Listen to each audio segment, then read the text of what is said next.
This episode is sponsored by Lupton Capital, which provides a variety of investment services to both retail and institutional investors on platforms such as Seeking Alpha, Substack, and StockTwits. For more information on these services or for links to those services, please visit luptoncapital.com. Hey, everybody. Welcome back to the Investing with the Whales podcast. My name is Jonah Lupton. I am your host. Excited today for our next guest. It is Clay Finck. He is the host of We Study Billionaires. Is that correct? That's right. Okay. And that's a podcast. And the name of kind of the network group that owns or runs that podcast is? Yeah, the Investors Podcast Network. Okay. And you guys have a bunch of other podcasts as well? Yeah. So I guess I can dive a little bit into my background, and it ties right in with TIP is what we call it, the Investors Podcast. I actually hopped on Twitter, kind of diving into the FinTwit area in 2020, right after COVID. I just had so much time on my hands. I started, following all the accounts, and you were one of them that I followed. Man, that's back when investing was fun and easy. Yeah, everything went up.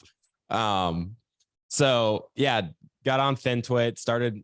I was always really interested in investing. And meanwhile, I was listening to all of TIP's podcasts. I was in the corporate world, insurance at the time. Then come late 2021, TIP announced they were hiring a host for one of their shows called Millennial Investing. They have pretty much have two feeds. One's called Millennial Investing, kind of geared towards younger investors, maybe newer. And then the other one is We Study Billionaires, which was started all the way back in 2014. And today is one of the biggest stock investing shows in the world.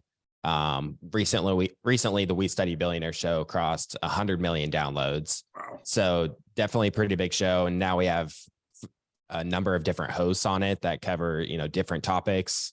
So it's a pretty unique podcast in that, there's not just one host or two hosts. It's kind of different hosts talking about different things. And we'll dive into some of the things I cover there. But yeah, so I've been with TIP for about, year and a half now. And it's just been a blast. I was on the Millennial Investing show for about a year. Then I transitioned to produce content on We Study Billionaires.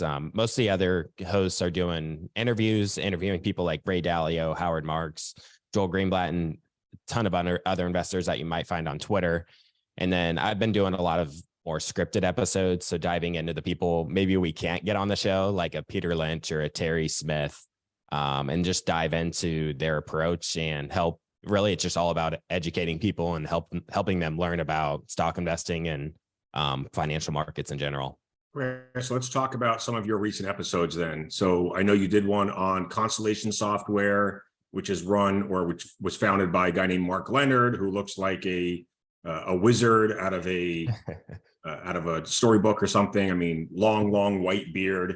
And what was another one you did? You did Terry Smith from Fundsmith. Mm-hmm. Okay. Yeah. Which one do you want to start with? Yeah, we can start with Terry Smith, because I think his sort of approach aligns with kind of what I look for in companies. Zooming out, TIP was founded on studying Warren Buffett and like value investing strategies. So it kind of starts with that base of, we want to buy something for less than it's worth. That's what all investors really are trying to do. We stick with things we think we can understand really well. And we're thinking long-term, and we're thinking as business owners. So rather than, trying to buy in and out of Tesla calls or whatever, and try and like trade out of it and try and time it, we're generally, we want to take the timing out of it and just take that long-term approach and not try and time the market. And value investing in general has kind of transitioned from, Benjamin Graham way back in the 40s, buying something that is trading like below its book value or below its liquidation value. So instead of buying something that's really cheap, technology has kind of arbitraged that away. So now a lot of value investors have transitioned to what I would call like quality investing, where you want to buy a high quality business and hold it for a really long time. And what's kind of held value investors back from doing that in the past is the idea of the reversion to the mean, where a business that's great eventually is going to become a business that isn't so great. So a business that earns high returns, eventually that's going to mean revert down. But what quality investors kind of do is they find those businesses that don't mean revert because they have a strong competitive advantage and other companies don't come in and eat their lunch. So for whatever reason, Apple, for example, someone can create a better technology or better phone, but for whatever reason, people like me continue to buy iPhones because they just love the brand. There's something about them that gives them an advantage that allows them to. Yeah, and it's the whole ecosystem they've built, right? With all the devices, it's the hardware, it's the software, it's cloud, it's music, it's everything. It's hard to leave that ecosystem once you get entrenched into it. And recently I was reading this book called The Joys of Compounding by Gautam Bate. It's a fantastic book, but he mentions this study that kind of supports this quality investing that I'm talking about. It was a study by Credit Suisse. It was released back in 2013. And it looked at, companies that earned high returns and companies that earned low returns, what happened to them over time. And what they found in this study was that great businesses tended to remain great and poor businesses tended to remain poor. So it really didn't, it kind of debunked, I would say, this idea of the reversion to the mean. So what it really found is great businesses tend to continue to earn high returns and poor businesses tend to earn poor returns. And that's kind of the idea of people. Which is why certain companies always seem to trade at a premium multiple. Yeah. They they've earned it over time. So this sort of tells me that, this idea of the reversion to the mean isn't totally true. And it tells me that a company's performance isn't as random as some people might think. Winners tend to keep on winning is what they say. And like I mentioned, what allows great companies to remain great is that competitive advantage that allows them to continue to earn high returns. And I've come around to appreciate quality in a business. You might look at a company like Constellation that you mentioned and say the PE is 70. Like, who in the world would ever pay a 70 PE for a company? It'll take 70 years. Is it that expensive right now? Well, the kicker is, I think what keeps many people out of it is they look at the PE and it's 70. But if you look at the actual cash that the business is producing, like free cash flow. Okay. Yeah, it's only a price to free cash flow of around 30. Okay. Yeah. Because you look at companies like Lululemon, Costco, Nike, for the last decade, they've all seemed to always trade at a premium multiple. Now, that probably changed in the beginning of the pandemic when everyone's multiple got squeezed. But, I just think about like Lululemon when they first came around. I remember so many investors thought they were just a fad. And now I think it's a 40 or $50 billion company. Yeah. So let's talk about, back to Terry Smith. So what exactly, I'm not super familiar with Terry Smith or Fundsmith. I've heard the name.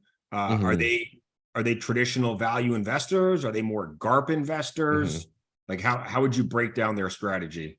Yeah, I would still throw it in that quality type approach. I think you could still call it a GARP approach, growth at a reasonable price. They aren't buying the high flyers, but Terry Smith's kind of known for. So what are some stocks that would be in their portfolio?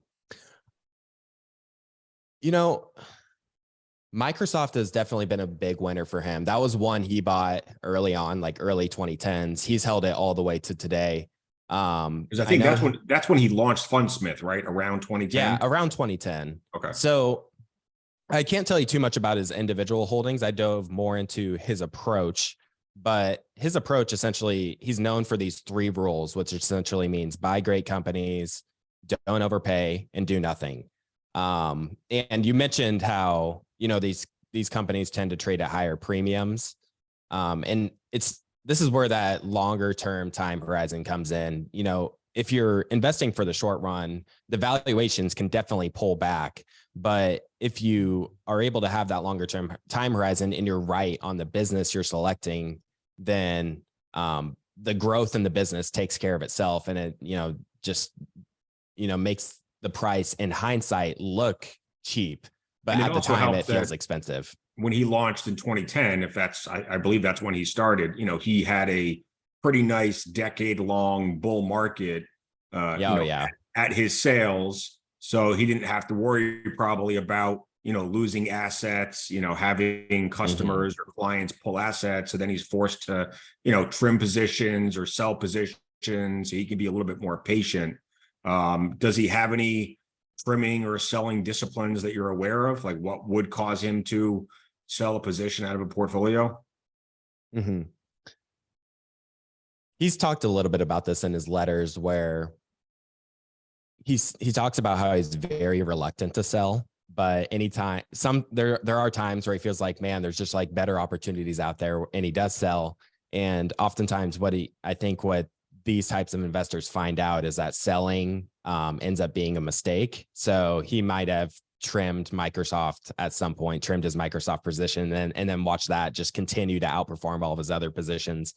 But I did pull up his portfolio. Some of his holdings kind of make me think, why is he holding this one? Like he holds Philip Morris, which I believe is a tobacco company, right? That's one of his larger holdings, but he's got some of those, high quality names. Visa is like one of the strongest moats out there. Nike, who you mentioned, Adobe, Amazon, Google. And I mean, a lot of those stocks do, in my opinion, they do trade at premium multiples, which I think are somewhat unjustifiable, when you get into a period like this where, earnings are flat or earnings are declining and these stocks are still trading at 25, 30 times earnings. Like, I think that's hard to defend. But, if you do end up in a recession and the S&P pulls back, I mean, sometimes these stocks sort of get that, that flight to safety. People know that Nike's not going to disappear. Philip Morris, unfortunately, is not going to disappear. So no comment on Philip Morris. Just keeps on raising prices and people just keep on buying their cigarettes. Yeah. I think what many people maybe don't appreciate about this type of approach is the longevity of these businesses. If Nike, I don't own Nike, but if it's able to continue to expand to new regions or expand to new products and, they're a bigger business 10, 20 years from now, it'll make the stock look cheap today. I think is the kind of philosophy.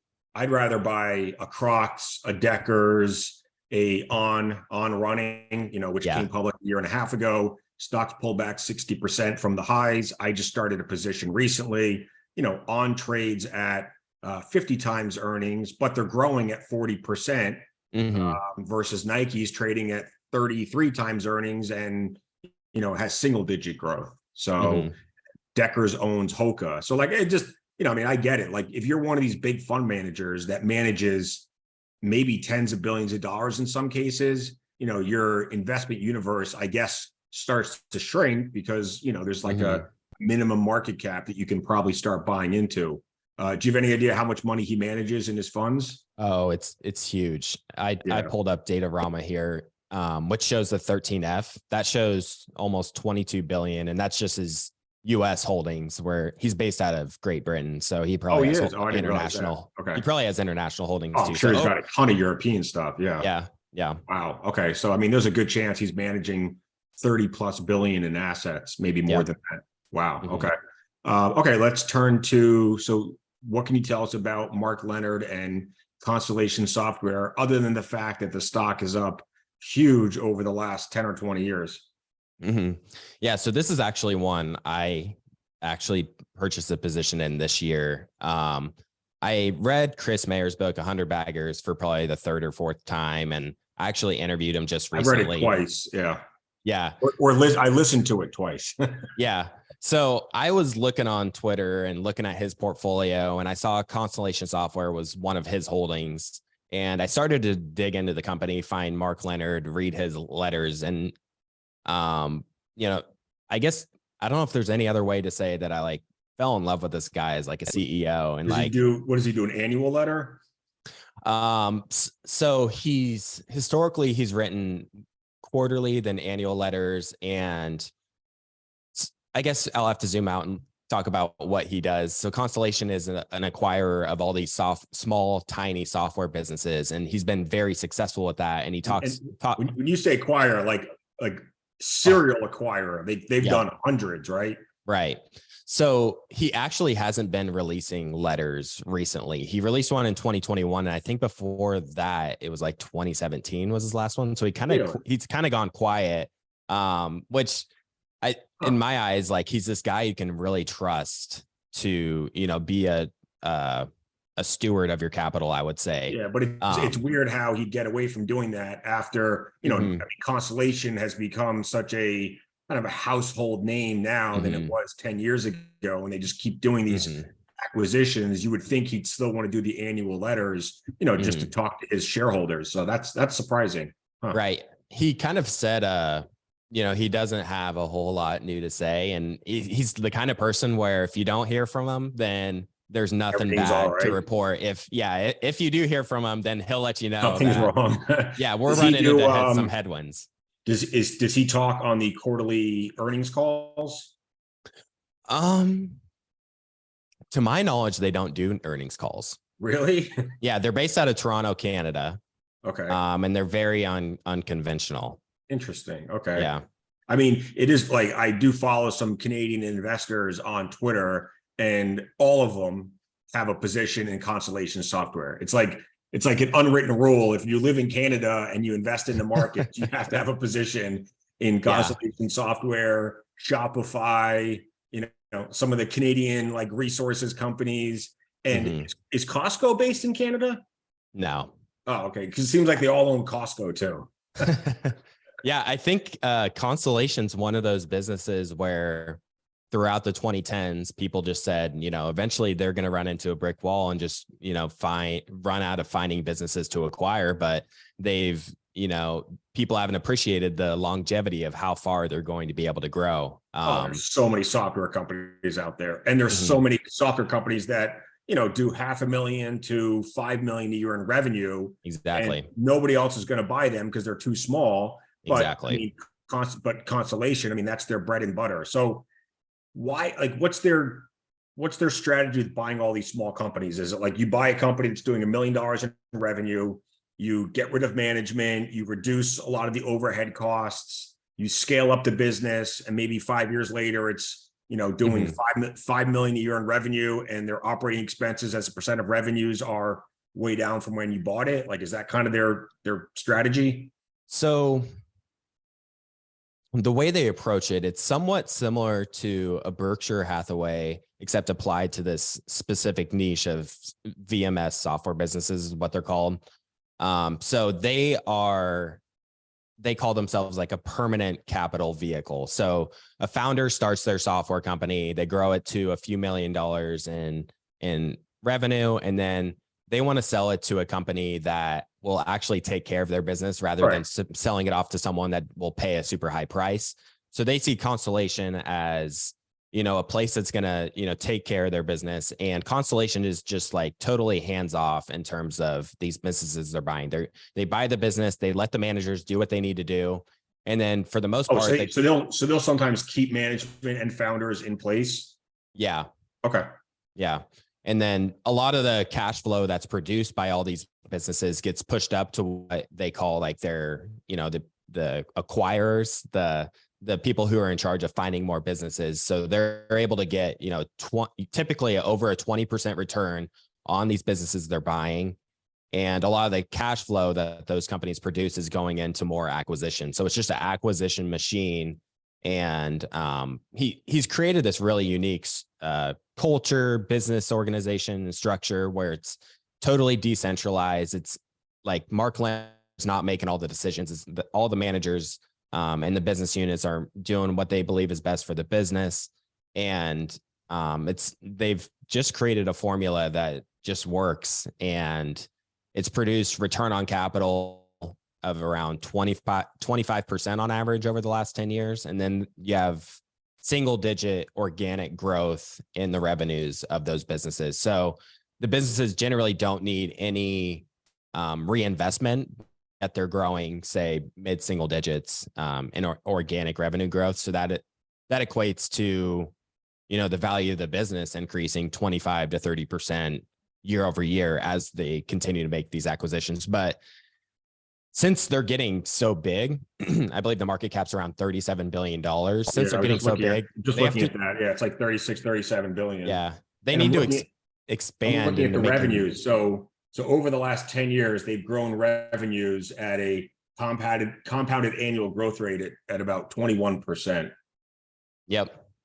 And if you go And out even farther to like 12, 13, 14 years, it's over 23% compounded. mhm. So, I mean, that's pretty impressive. I mean, there's not too many companies that have compounded revenues 23% a year for the last 14 or 15 years. Yeah. And I think what's really special about them is just how management is just so honest and transparent. I really see them in a similar light to Buffett, where if you look at the shares outstanding, it's been at 21 million over the last 10 years. They don't dilute shareholders. They don't pay out stock-based comp. And when they pay out bonuses to managers, they require that a portion of their bonus is invested in Constellation shares of Constellation. So there's a very high level of insider ownership. I think I heard that Leonard himself owns 7% of the company. So he's a billionaire. it's over $2 billion worth of Constellation shares in his name. And you just know they're going to be good stewards of your capital. They historically have paid a small dividend, and then they would pay these, what they call special dividends, whenever they have extra capital. And they actually, in his 2021 letter, he announced that they'll be discontinuing the special dividends because they're still able to find, these acquisitions to deploy the capital.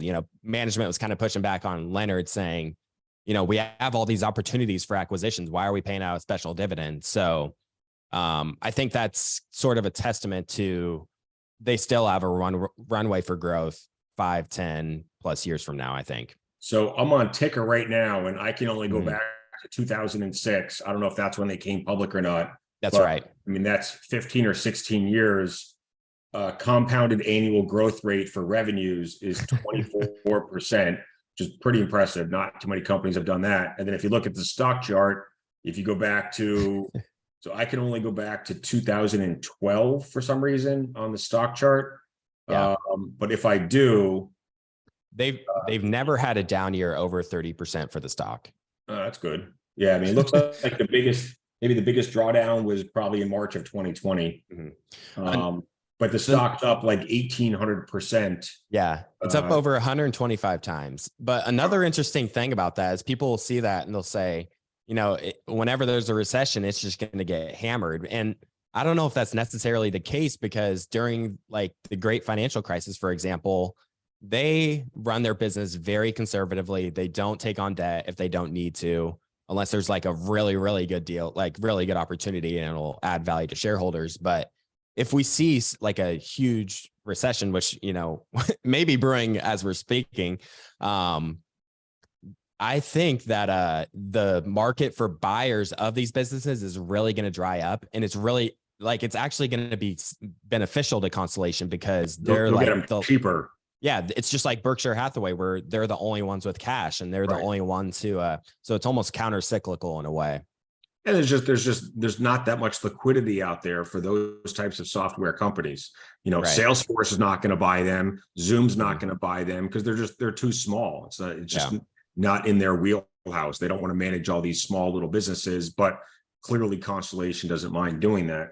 I remember, sort of like some of these Amazon companies, these call them like roll-up strategy, where they were out there buying all of these e-commerce companies off Amazon. I guess, was it fulfilled by these FBA, fulfilled by Amazon? By all of these FBA companies, that were doing $3 to $5 million a year in revenue, because they didn't have they had nowhere else to look for exit liquidity. I forget the name of the company. It was one that was supposed to go public during the pandemic. I forget the name of it, but they had to pull that offering. What are some other investors that you've recently looked into that piqued your interest? Let's see. Recently, I've been reading a whole lot of that book that I mentioned earlier, The Joys of Compounding. That's I'd call that like a value investors, like the gold standard of books people should read in terms of that. We'll talk about, okay, so I've read or listened to Chris Mayer's book twice. It's called 100 Baggers, right? Yeah. Is that the full title? Is it just 100 Baggers? Yeah. Actually, so, was looking yeah. at it just a little bit ago. It's right here. It's just Okay, 100 yeah, baggers. 100 Baggers. Yeah. And it is on audio. So I listened to it through whatever Amazon's Audible. It's like 20 or 30 bucks, I forget, but it's a pretty good deal. It's a pretty good read. It's a pretty easy read or easy listen. What takeaways, like what are 5 takeaways that you would have from that book? So if people are looking for 100 baggers, and there's plenty of people on Twitter that claim to be looking for 100 baggers. I mean, finding a 10 bagger is hard enough as it is. A 5 bagger is pretty hard. If you don't have, I mean, you got to have patience, of course, but like, where does Chris tell you to look? Like, what's his strategy for trying to find and hold on to these potential 100 baggers? Yeah. You mentioned this, I believe, before we started, but in order for a company to reach 100 bagger status, it's going to have to start small. You know, it has to start below at least $10 billion, maybe below 5 billion. Right. Unless it's Apple, like that's probably like the only exception. Yeah. You can't really bank on a multi-trillion dollar business.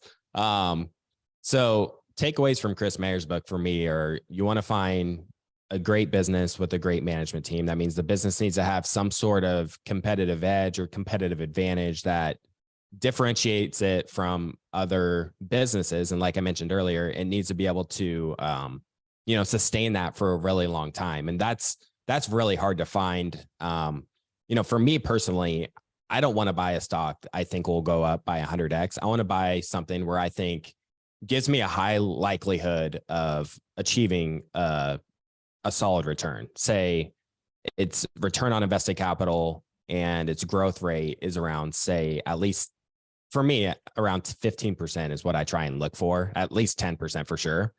And then when you compound that over 10, 20, 30 years, and you pick, say, 10 or 15 companies, 1 or 2 of them might achieve sort of that 10, 20, 50 bagger type status. And I think for me, this takeaway from Mayer's book is that 100 baggers are really rare. We've had this huge tailwind of declining interest rates. I think that's kind of fueled the growth of a lot of these companies. So what I would caution investors is to just like try and be reasonable in with your assumptions and what you're purchasing and what you expect out of a stock. Like if an investor's buying a stock and they're expecting a 50 or 75% annual return, I think history has shown that it's just not sustainable. Once a company grows at that rate for 2-3 years, a lot of times you'll see that growth slow. And for me personally, I'm looking for what I've heard one investor call it the middle of the road stocks. I don't want a company that's growing at 50% a year. I don't want a company that's growing at 5%. I want a company that can grow at 15 to 20% consistently over a really long time. And that's kind of what you see with like a Constellation. They've grown at over 20% consistently, and they've proved that they're able to continue to do that. It just wasn't a 2 or 3 or 4 year stint where they did it. It's just been consistently returning. And Chris also talks about where it's not only the revenue growth, it's also the earnings growth, right? Right. Yeah. At the end of the day, a stock's value is driven by the earnings it can produce over its lifetime. So a company can, grow its revenue really fast, but if they're not actually producing real shareholder value in the form of earnings, then what was the growth really worth? And I think a lot of investors, a lot of those companies, not only are they not making money, but they're continuing to issue new shares to raise capital to cover the losses, i.e. DraftKings and those types of companies, which I can't touch. I mean, in full disclosure, I'm short some of them because I think their business models are garbage and they continue to issue shares and dilute shareholders. Unlike like a Monster, for instance, which is one of the best performing stocks over the last 20 years. Because when I remember when they were Hanson Natural way back like 22 years ago, and the market cap was under $50 million. And now the market cap is $50 billion. Like that's hard to find. I mean, nobody 22 years ago would have projected that Monster would be a $50 billion company today. So And I'm sure like anyone that bought it back then is, that shareholder base has probably turned over, Right. 100 times since then. I'm curious. I've seen you talk quite a bit about Celsius. I'm Celsius. curious. I'm curious what you think about, I've said competitive advantage and moat quite a few times during this. I'm curious what you think of their competitive advantage is, given, all the drinks that are out there. So I did buy Hanson Natural way back when. Like, I've been in the business for over 20 years, give or take. I mean, I started in 2002 at Morgan Stanley, and I remember buying Hanson Natural for some clients back then. So, obviously Celsius wasn't even on the map. So I started buying Celsius about 3 years ago, right after the March 2020 lows. I started buying like $11 or $12. So, the stock did get up to 120 in December. So, it was a 10 bagger from my original cost basis, but I've averaged up and down over time. So it's not like I have a 10x return off of my cost basis. But yeah, so Monster and Red Bull have always been the two major players in the industry. Red Bull is a privately held company, so it's hard to know what their market cap would be. I think their revenues are slightly above Monster's. So if Monster's a $50 billion company, it's probably safe to assume that Red Bull would probably be a $60 or $70 billion company. So, together they're over $100 billion in market cap. The industry as a whole, like the global energy drink market, is $60 or $70 billion in annual revenues and growing at 8% a year. So, it's a much, much bigger industry than I think most people realize. So there is still a lot of the pie is up for grabs. So in terms of moat, there's a few things that really matter when you're talking energy drinks. Obviously the product has to be good. The brand has to be strong. The consumer has to, want to try that product again and reorder it on Amazon or whatever. But the big differentiator, the moat, starts with distribution. It's about how many stores are you in? How many shelves are you on? How many coolers are you in? How many slots do you have? What they call the stat is TPP, total product placement. So Celsius, the big news recently was that they landed Pepsi as their global distributor. So Pepsi was distributing for Bang. Bang got into all sorts of financial and legal trouble. So Pepsi dropped them. Bang then lost a $500 million lawsuit to Monster. So Bang had to file for bankruptcy protection, and they're now working it out right now. But that opened up the door for Celsius to go over to Pepsi. And Celsius was in about 150,000 stores before that deal got announced. Pepsi's in over 500,000 stores in the US. So that's sort of the potential over the next few years for Celsius to go from 150,000 stores to 500,000 stores and then start expanding international through the Pepsi network outside of the US. So that's a big part of the moat, right? Distribution. Yeah. There's four major distributors. There's Coca-Cola, there's Pepsi, there's Anheuser-Busch, and there's Dr. Pepper Snapple. But Coke and Pepsi are the two big ones. They're the ones that have the most stores, the most coolers, the airports, the college campuses, the concert venues, the stadiums. Those are all Coke or Pepsi. They're, and Coca-Cola has Monster. And I do think that there's a really good chance Pepsi ends up buying Celsius. So when they announced the deal a few months ago that Pepsi was taking over distribution, Pepsi also made a $550 million investment for 8.5% of the company with the option to buy up to 15% in the open market before they'd have to go buy the whole company. But if you go back 8 years, Coca-Cola made a $2.1 billion investment into Monster at a $16 or $17 billion valuation. And today Monster's worth over $50 billion. So I'm guessing if Coca-Cola could have gone back and done that deal all over it, they would have just bought Monster outright. I'm guessing Pepsi doesn't want to make that mistake. And if you look at Pepsi, these big beverage companies, they're literally growing revenues at 3% a year. Yep. They need growth. They need these brands Celsius. Celsius is coming off of 2 back-to-back triple-digit revenue growth years, and they're expected to do another 60% this year. Very, very few companies in the beverage, soft drink space that grow that fast. Monster never ever grew that fast, like not even close. So I mean, what Celsius is doing is pretty unprecedented in that industry. And the stocks come off 30% from the recent highs. They're profitable. It's held up quite well. Yeah, it really has, because like the fundamentals are still good. They have Pepsi. We've barely even seen the benefit of what Pepsi can do, because it's they're still working through the transition from Anheuser-Busch over to Pepsi. Like I think we're going to see that in the next couple quarters. And Celsius has really knocked it out of the park recently with new flavors. So like it's like every 3 months they're coming out with a new flavor. They came out with lemon lime. They just came out with green apple cherry. Like I know 2 more flavors that are coming out before the summertime that are probably going to crush it as well. They're getting bigger influencers. They're getting bigger brands. Like I'm a huge fan of Celsius's product. Yeah. I'm a big Celsius guy. I love it. If you saw my fridge, you'd be like, oh shit, this dude's out of his mind. Like my whole top shelf is like, I got like 10 or 12 flavors like lined up. I mean, every morning it's like I open it and I'm like, oh man, I don't know which one to pick. That's great. I like them all. I mean, and there are flavors I wish they would retire, like some of the flavors that no one cares about anymore, because those somehow end up on shelves still. And like if you walk into a CVS or Walgreens or 7-Eleven and you see like these older flavors like mixed berry or kiwi guava, you might buy it. You're like, oh, this isn't that great. Whereas like some of the new flavors like lemon lime, mango passion fruit, tropical vibe are so much freaking better. Like I want those flavors on the shelves and in the coolers. Those are the ones that people should be trying, but they somehow get stuck in these old flavors because that's what these retail stores are still ordering. So like, it's not a perfect story, but I mean, it has been a good growth stock to own, but like it's the stock is up 100x over the last 8 or 9 years, because it was literally like a penny stock back then.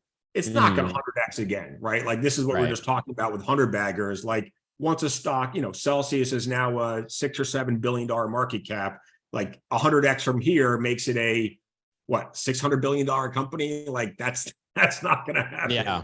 So like this is where you have to temper your expectations and be a little bit more realistic. And like this is the kind of stock that I think can 25% a year maybe is probably a little bit more realistic. Like that's what I'm looking for a stock like this. Same with like an Uber. I think Uber can, as free cash flow, margins continue to increase and they buy back stock, hopefully. Like I think that's a stock that does 25 to 30% a year.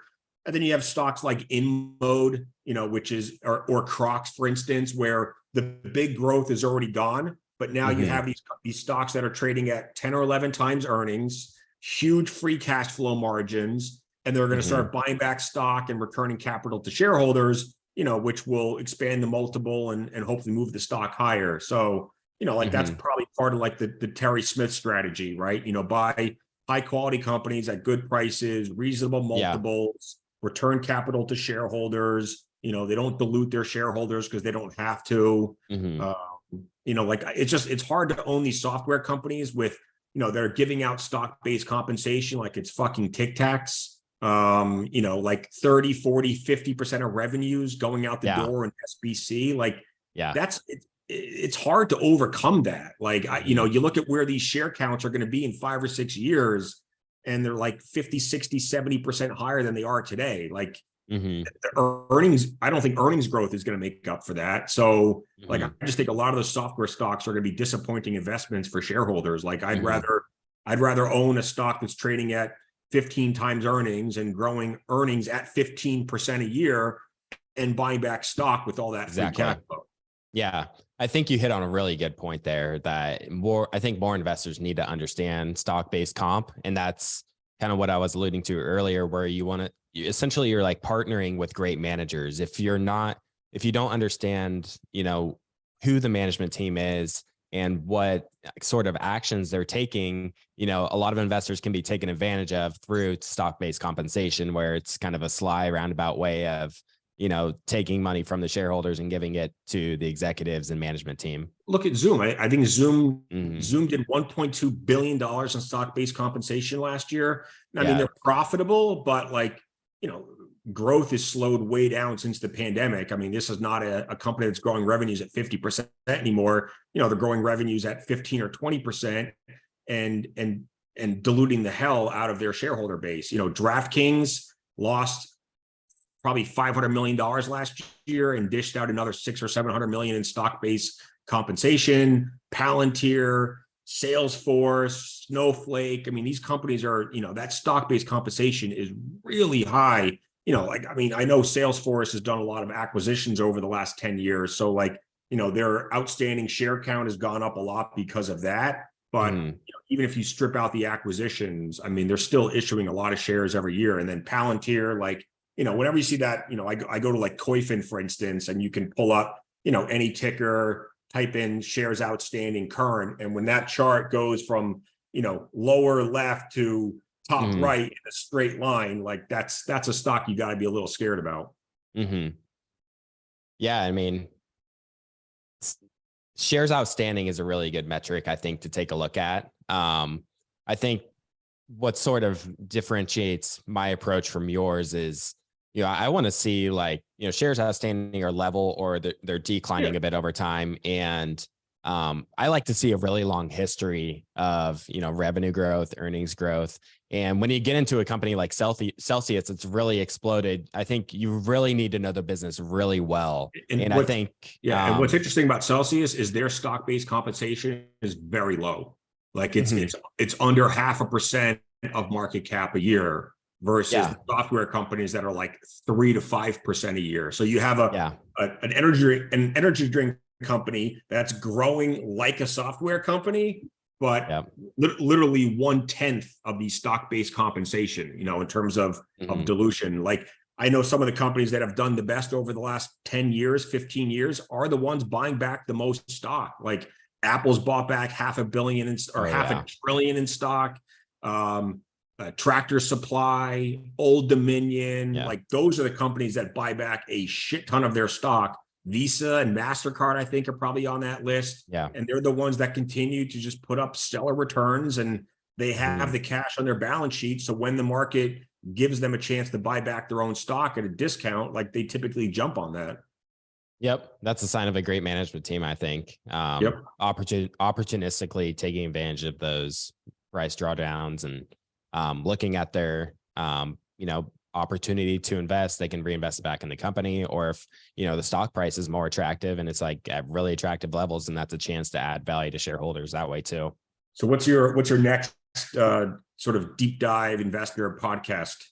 Right now I'm trying to get one of Chuck Ockery's partners on the show to interview. Who's Chuck? I know I've heard the name. Chuck Ockery. He's another guy who sort of follows this quality type approach. I'm not sure how much he manages. I believe it might be in the hundreds of millions of dollars, but he's just one of those guys that's pretty popular in the value investing space. And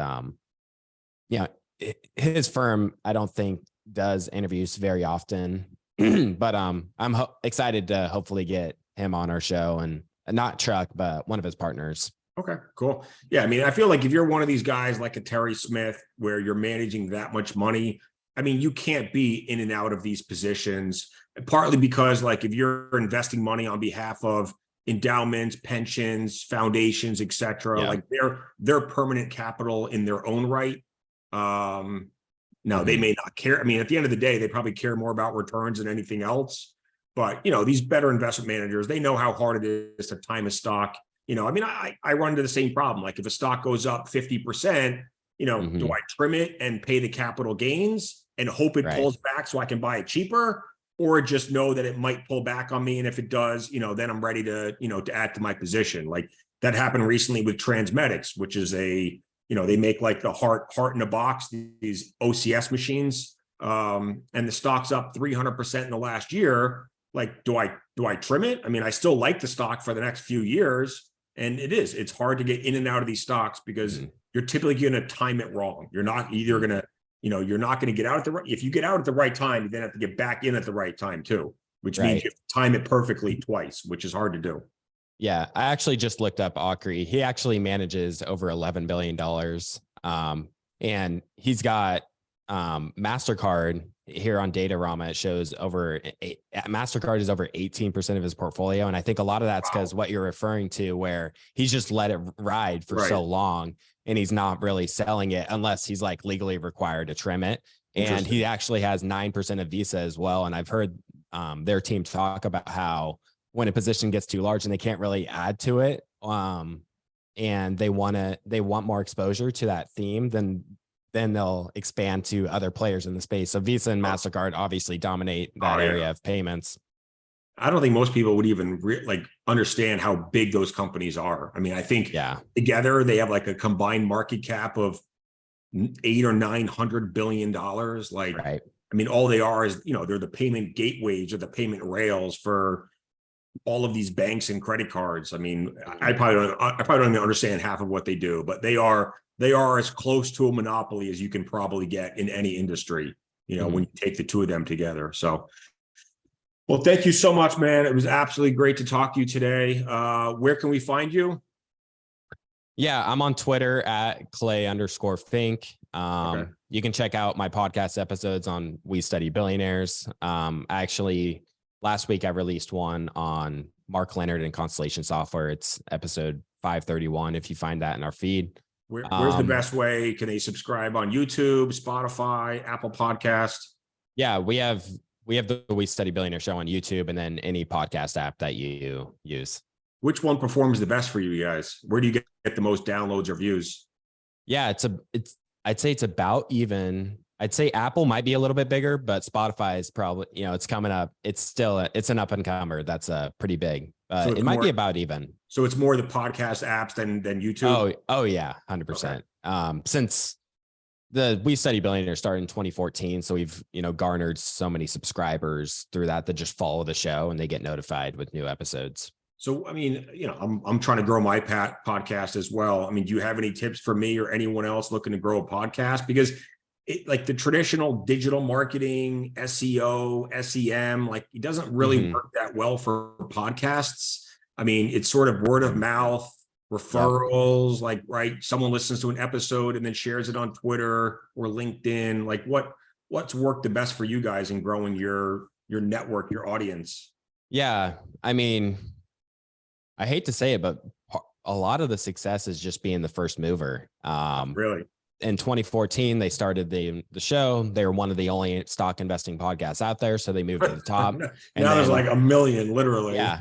Yeah. So I would say it's important to remember that a podcast is like a much more intimate type relationship with someone. Like they're following a host, like they're following you. For sure. And the My First Million guys, Sam Parr and the other hosts, they've said that growing a podcast is like the hardest thing they've ever grown out of all platforms. So, because you can't buy your way to success in a podcast. Right. If you're building a company or trying to, grow your customer base for any other business, software company, whatever it is, you can just spend more money and find more customers. Like with the podcast, it's really hard to, the ROI doesn't really work. Yeah. I think everyone's approach is a bit different. Everyone has their own personality. Everyone has, their own funnel for what they're trying to do. For us, the name of the game is volume because we have an advertising based model where the more listeners we have, the more ad revenue we receive off of that. Right. Whereas other people might have like a high ticket item. So volume doesn't matter as much. What about, how much of your the exposure for the shows and the episodes has grown because your guests have helped promote it? If you interview some big guest, let's just say, I had Joe Rogan as a guest and then Joe Rogan tweets it out to his followers. That's obviously going to help me. I mean, I don't expect to get Joe Rogan anytime soon, but did you guys have luck with that? Did some of your guests help promote the show? Yeah, I think guests definitely do help. I would say less so for guests who are frequently on podcasts. If someone's on a podcast every week and they're a big guest, then it might not be as effective. Whereas if Ray Dalio does 5 interviews a year and you happen to be one of the 5, then that is much more effective, I think. For sure. So yeah, it kind of depends, but I think it is a way to grow and for people to discover you. how hard is it to get the guests? Because I mean, I had that issue. Like when I first relaunched my podcast at the end of last year, the goal was to do CEOs of publicly traded companies, Right. like not Tim Cook and not, you know, the guys from Google and Microsoft. Like I'm never going to get them, but Like Celsius. yeah, I mean, CEOs of smaller companies, small caps, mid caps, like companies under 50 billion, it's still a freaking bitch to get them because you can't go directly to them. Even if you go directly to them, they're still going to push you through their IR team. And then legal wants to, like literally watch some of your previous episodes to see what the structure is. And then they want you to send off the questions. And then it's like, no, you can't ask these questions. Like you can't ask about financials. You can't ask about that. And it's like, what the hell is the point even doing it if I can't ask the questions I want to ask? Like the questions that people want me to ask, people, they complain. They're like, oh, you only ask easy questions. It's like, that's all I'm allowed to ask. So like, I just felt like there was no value in the interviews and it was too hard to get them in the first place. So I'm like, screw it. I'll interview investors and traders because that's more fun for me anyways. Like that's more my lane. So, but how hard is it to get the guests you guys want? I mean, how persistent do you have to be? Yeah. I mean, again, it kind of depends on the guests. When I was doing the Millennial Investing Show is similar to you, where I talk to, your normal investors. Occasionally I talk to a fund manager. Those were a much easier time, but sometimes talking to the big funds, it's, we'll have an intro call, here's the rules that you're talking about. And then, I mean, I haven't had some of the huge, big name guests for me to interview myself. So not yet anyways, but I think it's the same thing where to get Ray Dalio, you're not emailing Ray Dalio. No, his publicist or his marketing team. Exactly. I mean, and like, as much as I'd love to get these fund managers of these $1 billion funds and like have them throw us their best ideas, I don't know if they'd actually ever do that anyways, because they don't want to be on the hook for recommending stocks publicly and have it come back and bite them in the ass. So it's like the bigger the investor, the bigger the fund manager, the less likely you are to actually get some like real golden nuggets out of them versus like the investors like me on FinTwit that, we'll say whatever we want because we don't really have anyone to answer to. So, for any newer investors, we had William Green join us as a host on our show. And he's had some really great, like seasoned investors. Like some of these guys have been in the game for 50 plus years and, they're just great. They know all the ins and outs of investing and they're just great interviews for someone that's newer. And you're not talking about an individual stock. You're talking about an overall approach where you won't get burned being a new investor for some rules of thumb and to get started. Well, thank you so much, Clay. Really appreciate it. Look forward to talking with you again. All right. Thanks so much, Jonah. Talk to you soon.